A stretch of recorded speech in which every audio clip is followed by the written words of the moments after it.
They ransomed Charlie Chaplin's corpse. They read explicit diary entries in open court. They covered up unlawful endings with fake notes.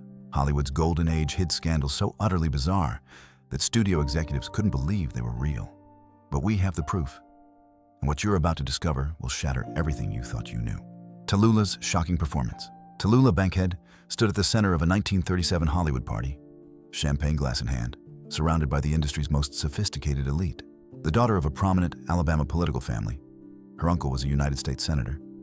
Bankhead had built her reputation as an actress of extraordinary talent and audacity. Her husky voice could silence a room, her razor wit could devastate a reputation, and her complete disregard for social convention made her both fascinating and terrifying.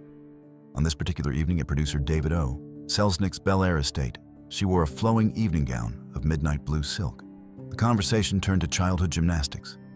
Someone mentioned their daughter's gymnastics lessons, and Bankhead's eyes lit with mischief.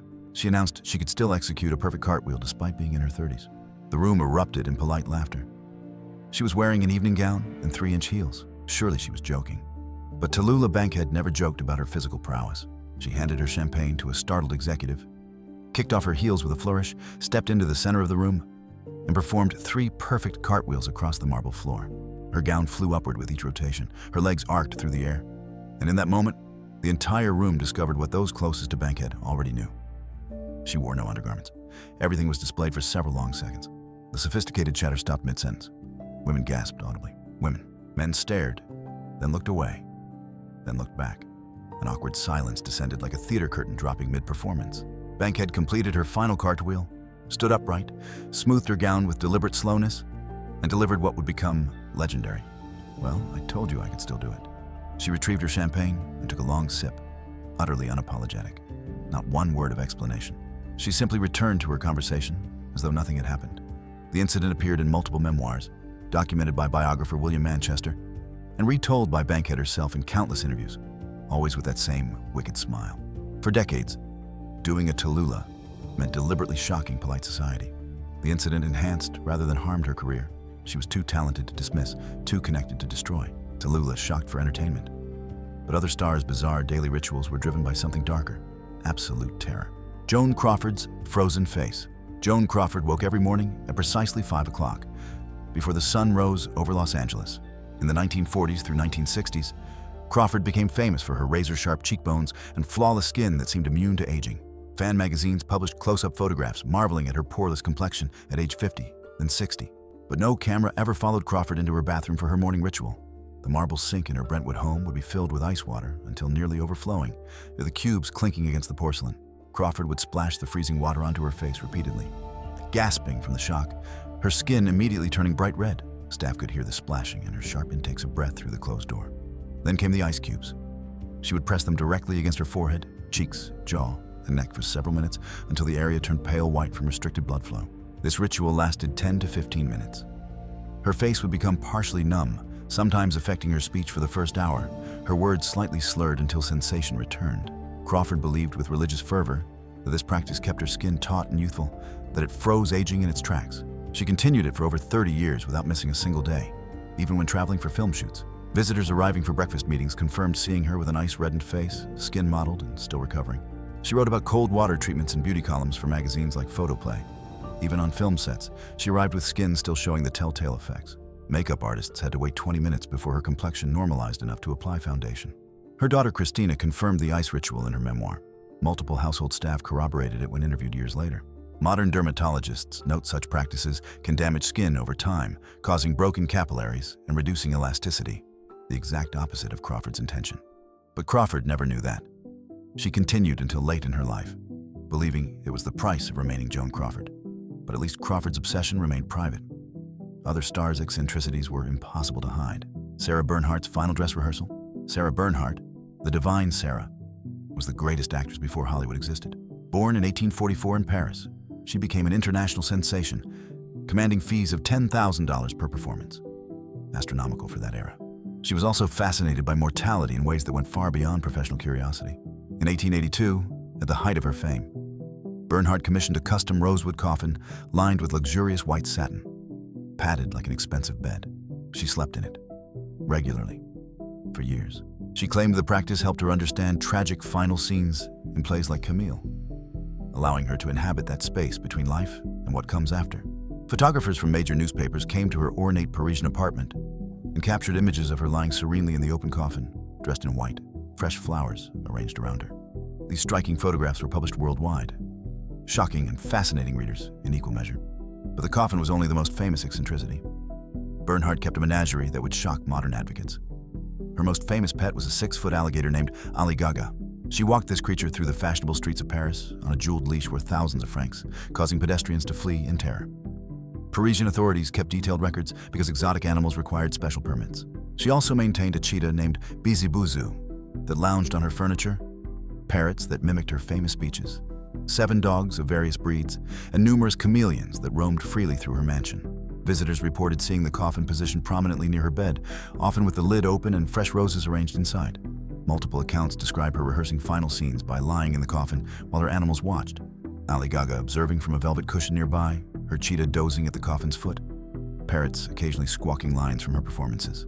When critics suggested it was publicity, Bernhardt responded with characteristic wit.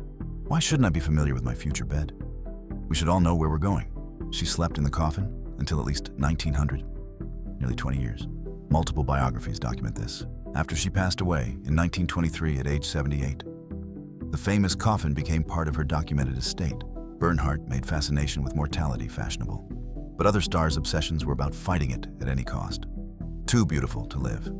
Barbara Marr was dubbed the girl who is too beautiful by studios in the early 1920s. Her beauty was genuinely otherworldly.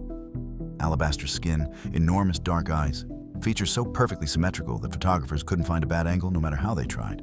At 5 feet 7 inches, she weighed 95 pounds, creating an ethereal appearance that captivated audiences. Costume designers had to specially tailor her gowns because standard sizes hung loose on her skeletal frame.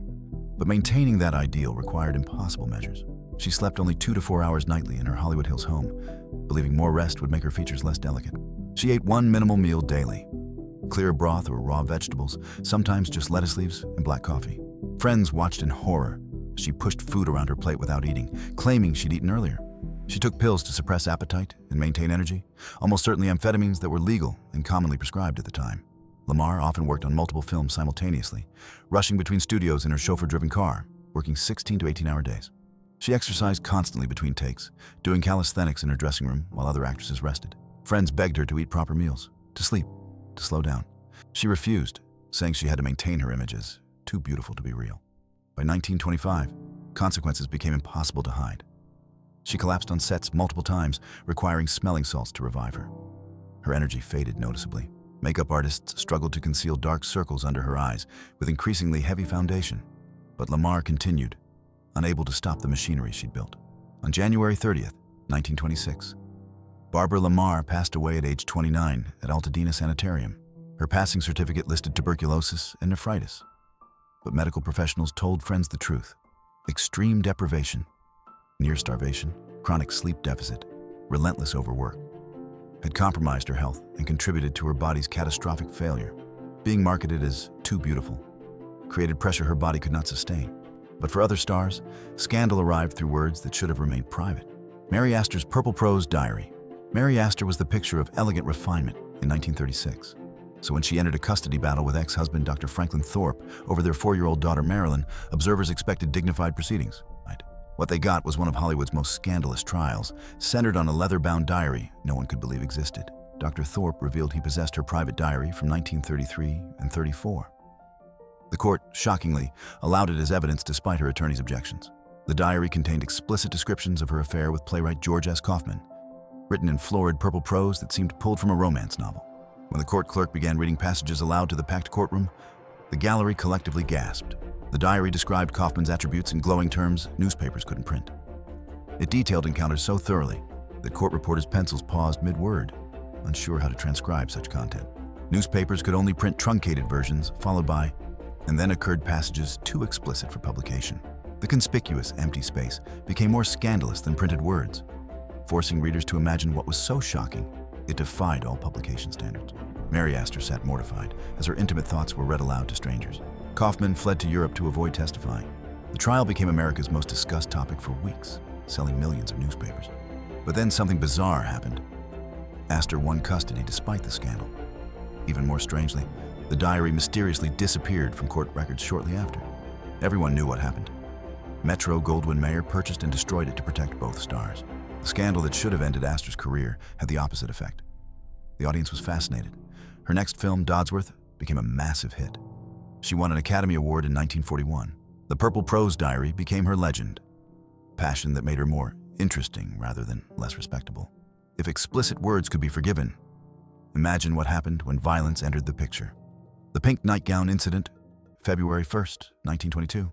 Director William Desmond Taylor, 49, was found lifeless in his Los Angeles bungalow, shot once in the back. Two actresses immediately fell under suspicion because evidence in his home revealed secrets both wanted hidden. Mabel Normand, beloved comedy star and one of silent film's biggest names, had been the last person to see Taylor alive. She visited at 7 o'clock that evening, left at 7:45, and neighbors heard what sounded like a shot at 8. But physical evidence destroyed reputations. Investigators found a pink silk nightgown embroidered with 19-year-old actress Mary Miles Minter's initials hidden in Taylor's bedroom closet. Love letters from Minter, written in girlish handwriting on perfume stationery, were found tucked inside his riding boots, revealing an inappropriate relationship between the teenage star and middle-aged director. Then attention turned to Minter's mother, Charlotte Shelby, a notoriously domineering stage mother who controlled every aspect of her daughter's lucrative career. She owned keys to Taylor's home, had threatened him multiple times in front of witnesses demanding he end the relationship, and owned a .38 caliber weapon, exactly the same type that ended Taylor.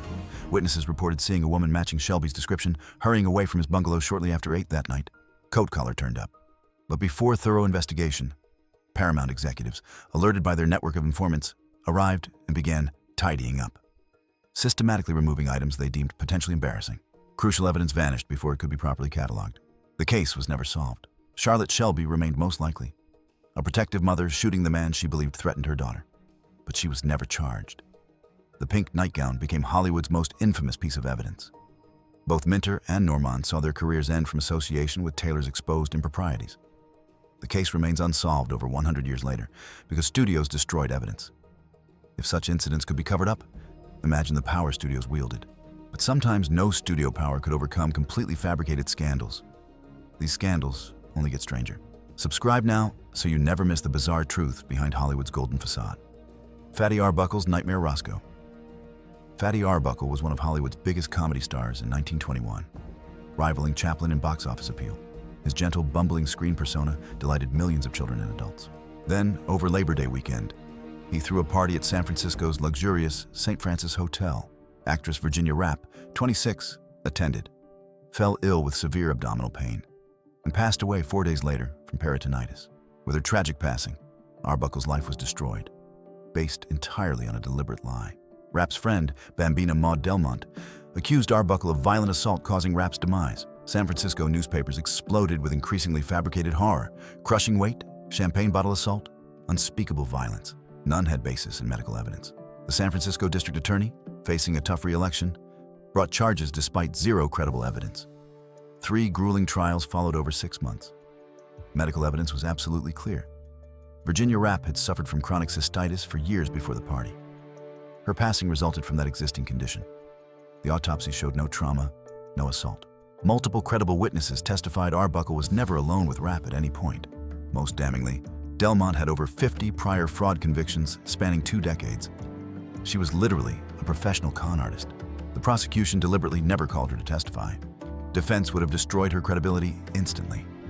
The 3rd trial in April 1922 lasted the shortest. The jury deliberated 6 minutes and issued an unprecedented written apology. Acquittal is not enough for Roscoe Arbuckle. We wish him success and hope that the American people will take the judgment of 14 men and women that Roscoe Arbuckle is entirely innocent and free from all blame. But legal innocence didn't matter. Arbuckle was utterly destroyed, banned from films, financially devastated, reputation eliminated. He passed away broke at 46 in 1933, 11 years after being declared completely innocent by a jury that felt compelled to apologize. The bizarre scandal, completely false, thoroughly disproven, built on a con artist's lies. Yet, it destroyed his life anyway. Clara Bow's fabricated shame.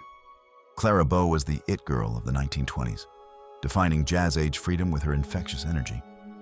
Her copper-red hair, enormous expressive eyes, and natural vivacity made her the highest-paid actress in Hollywood by 1927.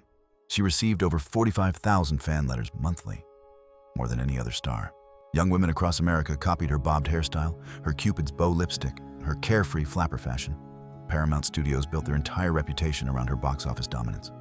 Then in 1931, a rumor exploded with devastating force. Bow had allegedly entertained the entire USC Trojans football team in a single evening. No newspaper dared print it directly. Libel lawsuits would destroy them instantly. But everyone repeated it in whispers at parties, in beauty salons, in studio commissaries. The whisper campaign was more effective than any published article could have been. Her career collapsed overnight. Paramount, which had earned millions from her films, dropped her contract without hesitation. Film offers evaporated completely. The truth emerged decades later through painstaking research. The story was almost certainly fabricated entirely by Bow's trusted secretary, Daisy DeVoe. DeVoe had been systematically embezzling from Bow for months, stealing thousands through forged checks and falsified expenses. When Bow discovered the extensive theft and prepared to prosecute criminally, DeVoe needed to destroy Bow's credibility before being exposed. She sold fabricated secrets to hungry tabloids, inventing the most career-destroying story possible, one that would make anything Bow said seem like revenge rather than truth. The timing was strategic. DeVoe's embezzlement trial was scheduled for 1931. The football team rumors surfaced weeks before, ensuring maximum damage precisely when Bow would testify. The gossip made Bow seem morally unfit to be believed about anything. Though DeVoe was eventually convicted and served jail time, the damage to Bow was permanent. Not one football player ever confirmed it publicly during their lifetimes. Decades later, when historians tracked down surviving team members, all either refused to discuss it or explicitly denied it happened. No evidence ever surfaced despite extensive searches by journalists and historians over 50 years. Researchers found absolutely nothing. No photographs, no witnesses, no documentary trail whatsoever. But the rumor was too salacious not to believe. It confirmed everything conservative America wanted to believe about Hollywood's moral corruption. Studios wouldn't defend Bow. She was too much trouble, too working class, too uncontrollable. She had no powerful family connections, no wealthy husband, no influential protector. The lie worked perfectly because nobody with power wanted to stop it. Clara Bow retired at 28, emotionally devastated.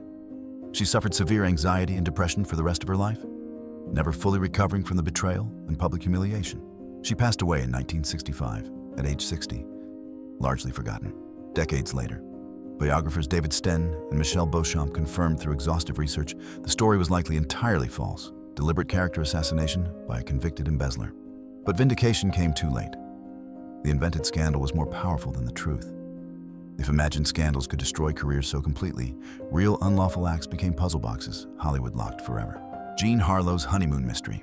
Jean Harlow, the platinum blonde bombshell who defined 1930s glamour, married MGM producer Paul Byrne on July 2, 1932. They seemed unusual. Harlow was 21, vibrant. Byrne was 42, intellectual, bookish. But they appeared devoted in public. Then on September 5th, just 2 months later, Byrne was found lifeless in their Beverly Hills bedroom, shot once in the head. A handwritten note lay beside him. "Dearest dear, unfortunately, this is the only way to make good the frightful wrong I have done you and to wipe out my abject humiliation. I love you, Paul." But evidence told a different story. Byrne was found completely unclothed, unusual circumstances. The weapon was in the wrong hand based on which he favored for writing and tasks. No powder residue on his hands, which should have been present. A mysterious woman's wet swimsuit draped beside the pool. Neighbors on both sides heard a woman's voice arguing intensely with a man that night, around 8 o'clock. Paul Byrne had a common-law wife, Dorothy Millette, committed to a sanitarium for mental illness years earlier. Byrne had been quietly paying for her care. She'd recently been released. She'd been positively identified in San Francisco the very day Byrne passed. 2 days after, Dorothy Millette took her own life by drowning herself in the Sacramento River. Her body recovered downstream. Evidence strongly suggests Millette came to confront Byrne about his bigamous marriage. They argued violently by the pool. She shot him in rage or despair, then fled and took her own life from overwhelming guilt. But MGM immediately declared it self-inflicted to protect their enormous investment in Harlow. The studio almost certainly wrote or doctored the supposed note. Handwriting experts later questioned its authenticity. Most historians believe Millette shot Byrne. The bizarre scandal, probable unlawful ending covered up so completely, the truth remained buried for decades. MGM chose the narrative protecting their investment. If such incidents could be rewritten, imagine what happened when violence couldn't be hidden. Lana Turner's kitchen knife. On Good Friday, April 4th, 1958, in Lana Turner's elegant Beverly Hills home, someone was fatally injured. The questions remain.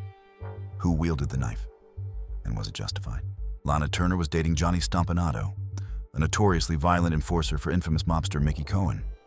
He'd physically injured Turner multiple times, leaving visible bruises she'd hidden with makeup and scarves. That evening, Turner's 14-year-old daughter Cheryl Crane heard them fighting with extraordinary violence upstairs. According to carefully prepared testimony, she heard Stompanato explicitly threatening to disfigure Turner's famous face with a razor, harm her mother, and threatened Cheryl's grandmother.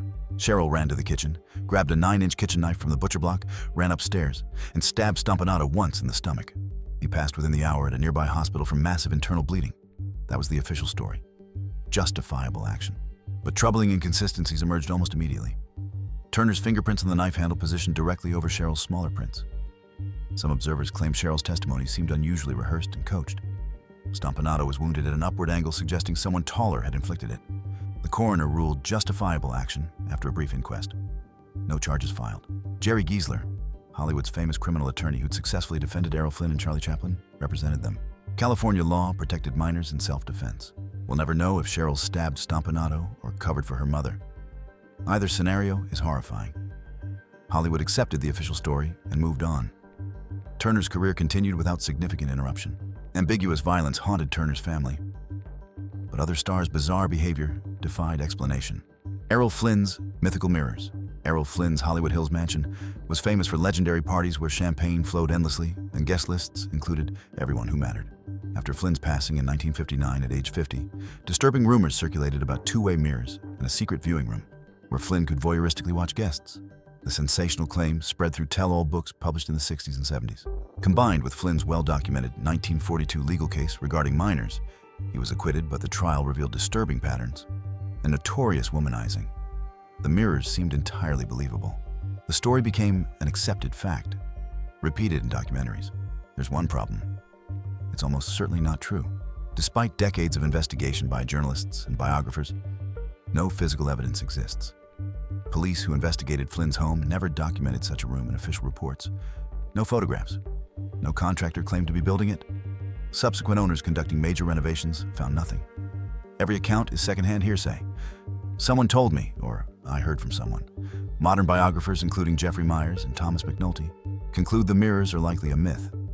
Posthumous slander against someone who couldn't defend himself. Flynn's actual documented behavior was problematic enough without fabrication. The bizarre scandal. A story so entrenched that truth no longer matters to most people. This serves as a cautionary tale. Sometimes the bizarre truth is there is no truth. Just collective willingness to believe the worst because it fits the narrative we find satisfying. Which of these bizarre scandals has shocked you most? What other golden age mysteries should we investigate? Share your thoughts and tell us what topics you'd like us to explore next. Your suggestions guide our investigations. Howard Hughes and his 26-second flight. Howard Hughes promised the government a massive wooden troop transport during World War II that would revolutionize military logistics. He called it the HK-1 Hercules. The press mockingly dubbed it the Spruce Goose, though it was actually built from birch. The war ended in 1945. Hughes kept obsessively building. By 1947, Hughes had spent $23 million, over $300 million in today's currency, on a plane that had never flown a single foot. Critics called it a massive boondoggle. The Senate investigated war profiteering. Hughes's sanity was openly questioned in congressional hearings broadcast nationwide. The mounting criticism only deepened his obsession. On November 2, 1947, Hughes invited skeptical press to Long Beach Harbor in California. He climbed into the pilot's seat, started all 8 massive engines, began taxiing across the harbor, and suddenly increased power dramatically. The enormous plane, with a wingspan longer than a football field, lifted off. It flew for exactly 26 seconds, covering approximately 1 mile at 70 feet altitude. Then Hughes carefully landed it back on the water. That was the only flight the Spruce Goose ever made. Hughes immediately stored the plane in a specially constructed, climate-controlled hangar and never flew it again. For decades, until his passing in 1976, he paid a professional crew substantial salaries to meticulously maintain it, polishing and inspecting every surface.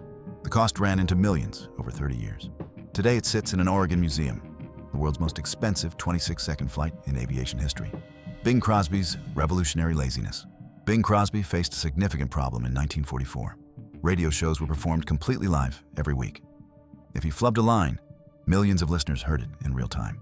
Every Wednesday evening at precisely 6:30 Pacific time, Crosby had to be standing in front of a microphone at NBC's Hollywood studios, prepared and flawless. The rigid, inflexible schedule interfered dramatically with his beloved golf. He was an obsessive player who scheduled his entire life around tournaments. But the problem went deeper than mere inconvenience. The Kraft Music Hall, his enormously popular NBC program, demanded perfection every single week, without fail. One mistake could ruin an entire segment. Guest stars sometimes froze or forgot lines, requiring awkward improvisation.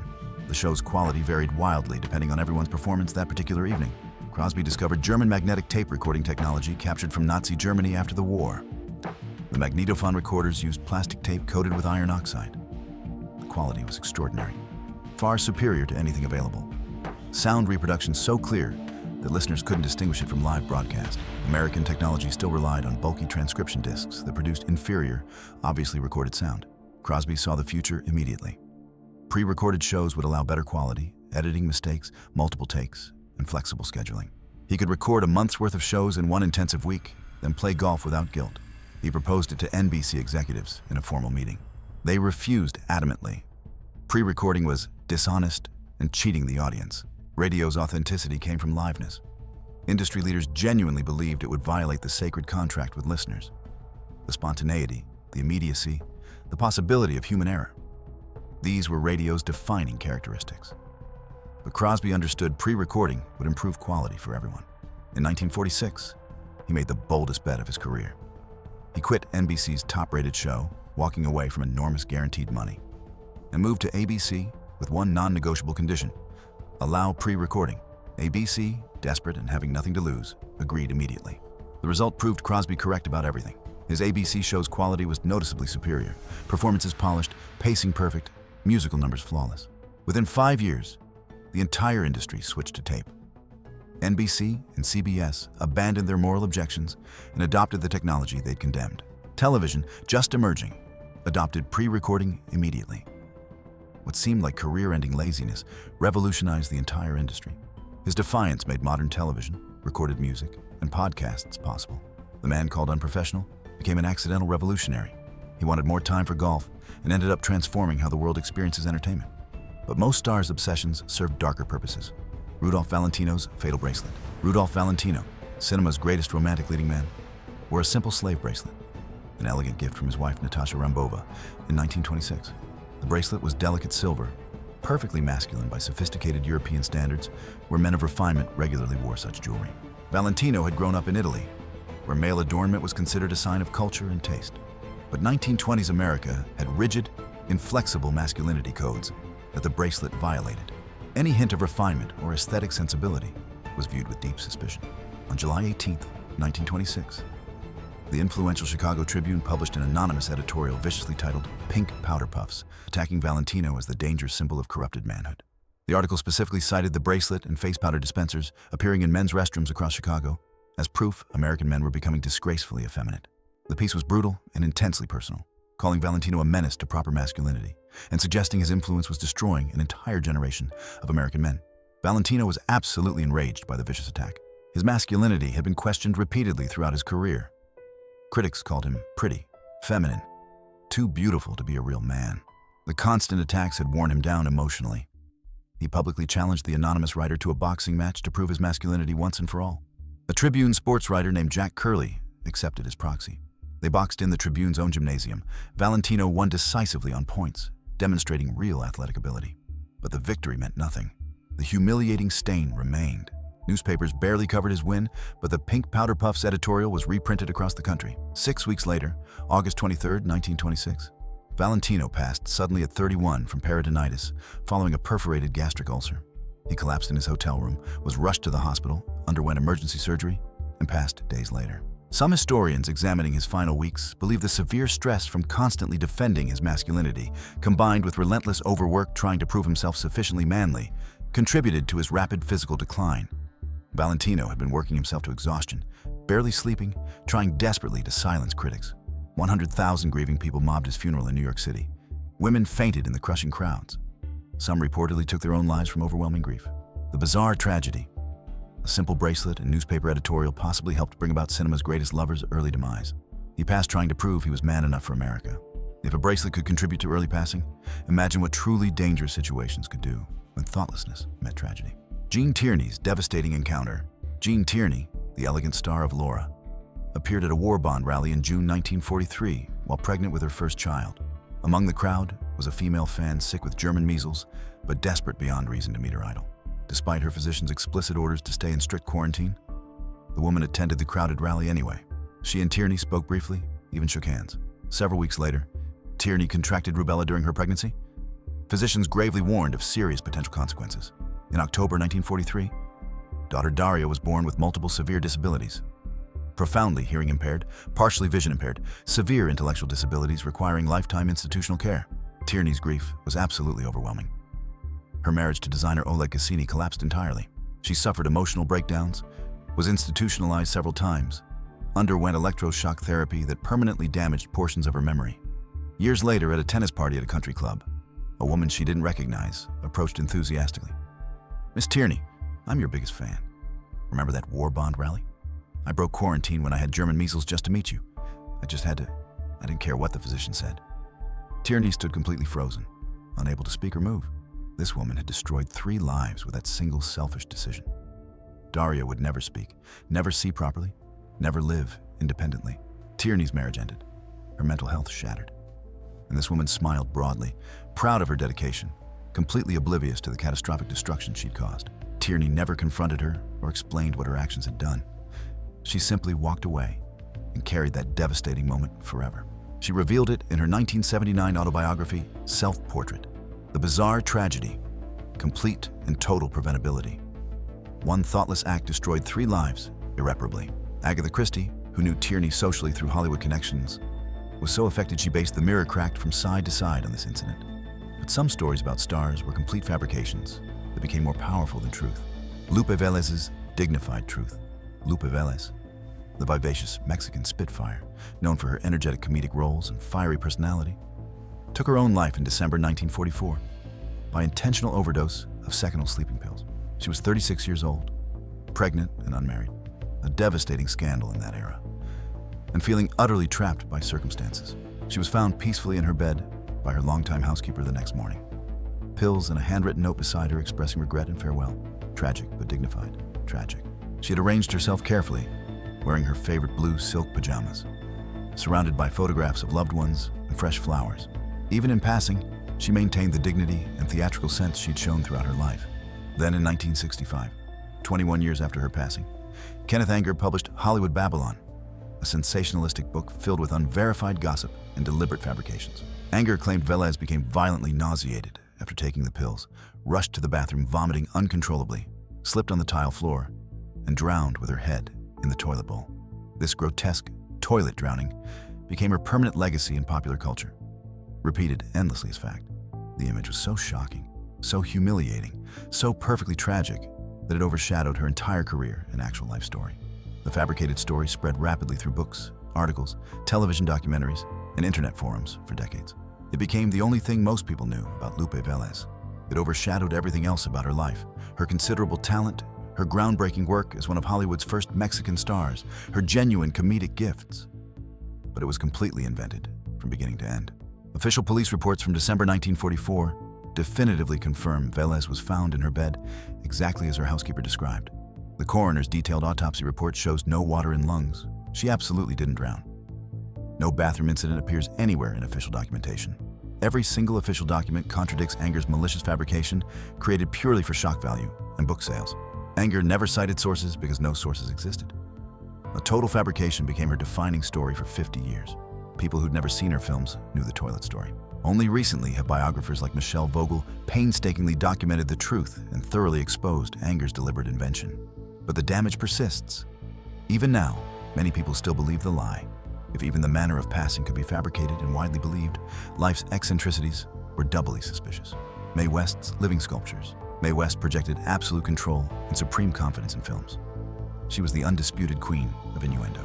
Privately, she maintained an arrangement that shocked visitors who discovered it. Her home was filled with muscular young men she employed for purposes simultaneously innocent and disturbing. West hired bodybuilders and wrestlers to work for her. They lived in her home, worked out in her private gym, equipped with state-of-the-art equipment. Mae West would watch them exercise for hours while reclining elegantly on a velvet chaise lounge. Multiple visitors, including acclaimed director John Huston, described the bizarre scene. The arrangement was apparently non-physical in the traditional sense. West rarely touched them intimately, She was obsessed with observing male bodies as living sculptures, treating them as performance art. She called them her treasures. One former employee said she treated them like valuable art pieces she owned and controlled. This continued into West's 70s and 80s. Even as she aged, she maintained this practice. The bizarre scandal, innocent and disturbing simultaneously. She'd completely inverted Hollywood's typical power dynamic, men as objects for female gaze rather than the reverse. If these revelations have stunned you, hit that like button and share this with anyone who thinks they know Golden Age Hollywood. The truth is stranger than our nostalgic memories. But when obsession mixed with genuine love of privacy, bizarre behavior became a legendary mystery that persisted for decades. Greta Garbo's Great Disappearance. Greta Garbo was the most famous, most photographed, most recognized woman in the world during the 1930s and early 40s. Her face defined an entire era.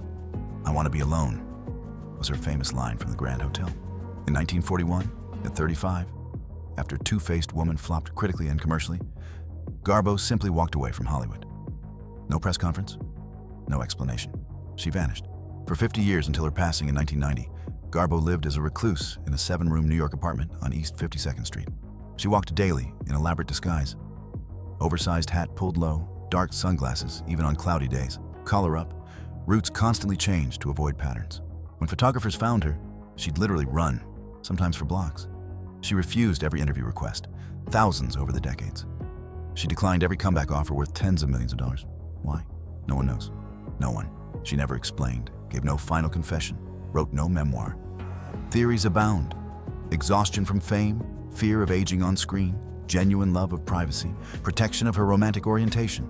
Perhaps all, perhaps none. The truth passed with her in 1990. The bizarre scandal. Garbo successfully disappeared for half a century in the modern era of mass media.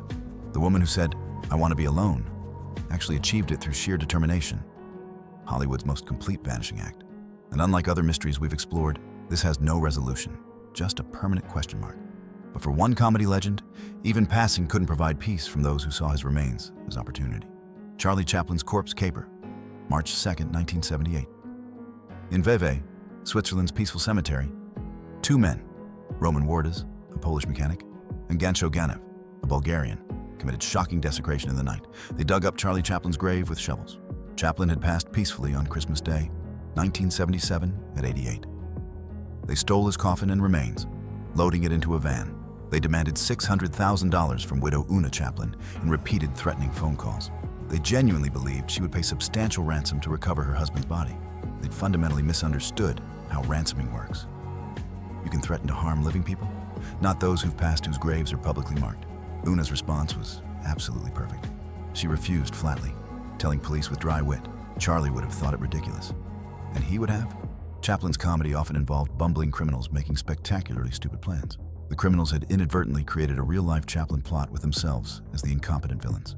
Police patiently traced the phone calls over 11 weeks of investigation. They found Chaplin's coffin buried in a cornfield approximately 10 miles from the original cemetery, completely undamaged. Both men were arrested and convicted. Wardas received 4.5 years in prison. Ganev received an 18-month suspended sentence. Chaplin was reburied in his original plot, this time under 6 feet of reinforced concrete to prevent any future theft attempts. Hollywood's strangest crime ended with Una Chaplin delivering the perfect comedic punchline by refusing to play along with their absurd criminal scheme. Even after passing, Chaplin remained part of absurdist comedy. Marlene Dietrich's Forbidden Collection. Marlene Dietrich cultivated an image of effortless sophistication. The German-born goddess who conquered Hollywood with her husky voice, inscrutable expression, and legendary legs insured for $1 million. But behind the velvet curtains of her various residences, across decades, existed a secret that would have horrified her carefully constructed public persona. Marlene Dietrich was a compulsive hoarder whose obsession bordered on pathological. Her homes, whether in Hollywood, Paris, or New York, contained floor-to-ceiling stacks of newspapers dating back to the 1920s. She saved every single review, every mention of her name, every photograph published anywhere in the world. But it went far beyond reasonable archiving. She kept every telegram she'd ever received, every hotel receipt, every restaurant menu, every train ticket stub from every journey she'd ever taken. Staff estimated she'd accumulated over 50,000 individual items by the 1950s. Household employees who signed strict confidentiality agreements described navigating narrow pathways between towering stacks of boxes and papers that reached the ceiling. One former maid recalled that Dietrich's bedroom in her Paris apartment had only a small cleared space around the bed. Everything else was consumed by meticulously labeled boxes containing gloves, She never threw away a single pair, even ones with holes, costume jewelry sorted by color and type, and hundreds of identical photographs organized by publication date. The most disturbing aspect was her collection of every love letter, every personal note, every scrap of correspondence from every relationship, including deeply personal items from married men and women whose reputations would have been destroyed if the contents became public. She never destroyed anything. Everything was filed, labeled, dated, preserved with archival care as though building evidence for some future trial. When asked about it directly by a brave assistant in the 1960s, Dietrich's explanation was chilling. When you're forgotten, these prove you existed. When they tried to rewrite your story, these prove the truth. She feared being erased from history more than she feared fire, theft, or exposure. After her passing in 1992 at age 90, her daughter Maria Riva faced the monumental task of sorting through the massive accumulation. It took professional archivists over 2 years. Much of it went to museums and libraries. But some items, particularly certain correspondence, were quietly destroyed per Dietrich's detailed instructions, taking other people's secrets to the grave. The bizarre tragedy, the woman who appeared to glide through life with careless elegance, was actually desperately clinging to physical proof of her existence, one scrap of paper at a time. She feared invisibility more than anything, so she preserved everything, creating a paper prison that consumed her living spaces and revealed the deep insecurity beneath the impenetrable facade. William Randolph Hearst's Castle of Denial. William Randolph Hearst wasn't technically a Hollywood star, but his influence over the industry was absolute. The newspaper magnate's relationship with actress Marion Davies, 24 years his junior, was Hollywood's worst-kept secret. He built her career, starring her in lavish films, financed entirely from his own fortune, often resulting in massive financial losses that he absorbed without complaint. But the truly bizarre element was San Simeon, his legendary California castle where Hollywood elites spent weekends. Hearst established rigid, arbitrary rules that guests found increasingly surreal. Cocktails were permitted, but intoxication resulted in immediate banishment. Guests had to monitor their consumption while pretending not to notice Hearst himself drinking heavily. He forbade any mention of passing, mortality, illness, or aging in conversation at his table. Violators were asked to leave immediately, sometimes in the middle of dinner. Most disturbing was his relationship with Davies herself. He monitored her constantly, employing staff whose primary purpose was watching her movements and reporting them. Despite financing her entire career, he became increasingly paranoid she would leave him, though she showed no signs of doing so. He opened her mail, listened to her phone calls through extensions, and had assistants follow her when she left the estate. After every film's completion, Hearst would buy up massive quantities of tickets himself to inflate box office numbers, creating the illusion Davies was more popular than reality suggested. Trade publications that depended on his newspaper advertising knew better than to publish honest reviews of her films. He'd spent an estimated $7 million, over $150 million in today's currency, propping up her career by 1937. The arrangement continued until his passing in 1951. Davies had remained faithfully by his side for 34 years, despite everything. She inherited virtually nothing. His wife and legitimate children controlled the estate. The bizarre scandal. Absolute devotion rewarded with elaborate surveillance and financial manipulation disguised as love. The castle on the hill was a gilded cage, and Hollywood's elite who weekended there were complicit witnesses to one of the industry's strangest relationships, too dependent on Hearst's power to speak honestly about what they observed. Bela Lugosi's Caped Prisoner. Bela Lugosi created cinema's definitive Dracula in 1931. His Hungarian accent, penetrating stare, and theatrical presence made the role iconic, but success became a curse more binding than any vampire legend. After Dracula's massive success, Lugosi desperately wanted diverse roles, proving his dramatic range. Studios refused. They offered only vampire variations, mad scientists, and foreign villains.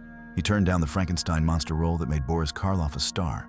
Lugosi considered it beneath his dramatic training. That decision haunted him professionally forever. By the 1940s, Lugosi's career had collapsed into Poverty Row studios, making films shot in days with microscopic budgets.